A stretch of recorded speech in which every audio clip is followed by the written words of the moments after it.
ఒక లేడీ ఆత్మహత్య చేసుకొని చనిపోయింది ఆమె.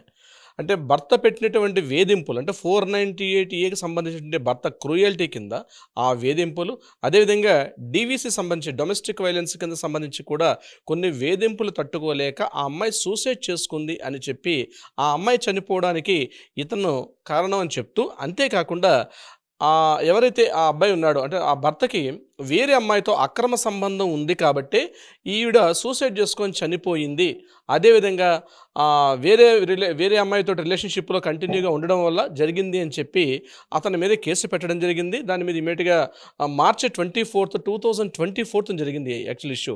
అప్పటినుంచి కూడా ఈ కేసుకి సంబంధించి జ్యుడిషియల్ కస్టడీలో ఉన్నాడు. బెయిల్‌కి సంబంధించి ఒక విచారణ సందర్భంగా మాట్లాడుతూ దీని మీద ఢిల్లీ హైకోర్టు ఒక కీలకమైన వ్యాఖ్యలు కూడా చేశారు. అందులో ఏంటంటే ముఖ్యంగా 498 అన్నది ఏదైతే ఉందో అది క్రూయల్టీ కిందకొస్తుంది.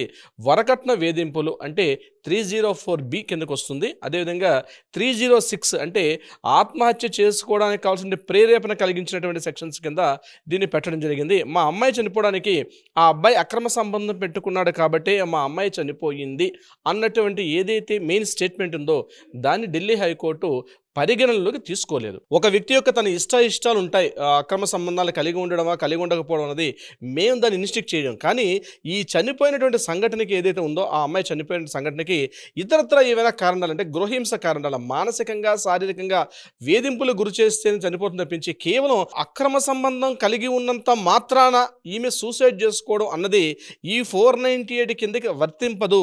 అది జరిగే అవకాశం లేదు అని చెప్పి ఈ హైకోర్టు కీలకమైన వ్యాఖ్యలు చేశారు.